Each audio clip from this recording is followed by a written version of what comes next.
Hi, இன்றைக்கி மே 14th. இது வந்து நிஃப்டியோட சார்ட்டு 1 hour கேண்டில் வச்சுருக்கேன். ஸோ இன்றைக்கி நிஃப்டி பார்த்தீங்க அப்படின்னா நல்ல ஒரு டவுன் கொடுத்துட்டு அதுக்கப்புறம் திரும்ப ரெக்கவரி ஆகிற மாதிரி ஸ்டேஜ் வந்திருக்கு.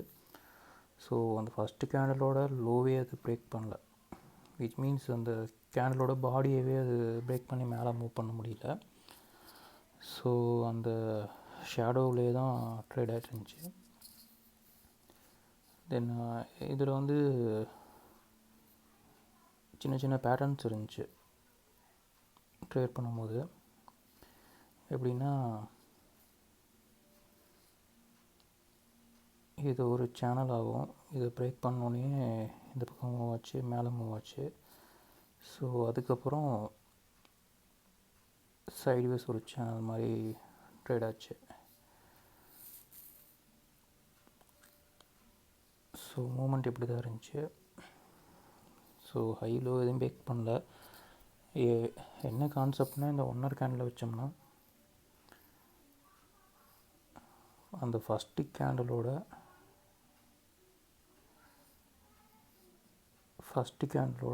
அந்த ஷேடோ இருக்குல்ல, ஷேடோ வந்து அதனால் க்ராஸ் பண்ண முடியல. அடுத்து வர எந்த கேண்டில்னாலையும் மேலேயும் போக முடியல, கீழேயும் போக முடியல. ஸோ இப்படி தான் ட்ரேட் ஆச்சு. நெக்ஸ்ட்டு நிஃப்டி வந்துட்டு எவ்வளோ பாயிண்ட்ஸ் வந்து 18 பாயிண்ட் வந்து நெகட்டிவில் க்ளோஸ் ஆச்சு.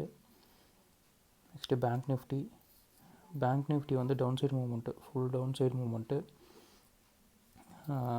282 பாயிண்ட் நெகட்டிவில் க்ளோஸ் ஆச்சு. நெக்ஸ்ட்டு சென்செக்ஸ் வந்துட்டு பாசிட்டிவில் க்ளோஸ் ஆகிருக்கு, 41 பாயிண்ட் பாசிட்டிவில் க்ளோஸ் ஆகிருக்கு. கொஞ்சம் அதே மூமெண்ட், பட் நிஃப்டியோட மூமெண்ட் தான், பட் இதை பிரேக் பண்ணியிருக்கு, அவ்வளோதான். சில்வர் இன்னும் ட்ரேட் ஆகிட்டுருக்கு. ஸோ 440 பாயிண்ட் பக்கம் பாசிட்டிவில் இருக்குது. ஸோ ஸ்டார்ட் பண்ணது வந்து அதே நேற்றோட க்ளோஸில் தான் ஸ்டார்ட் ஆகி இப்போ கொஞ்சம் அப் ட்ரெண்டில், அதாவது பையிங் ட்ரெண்டில் போயிட்டுருக்கு.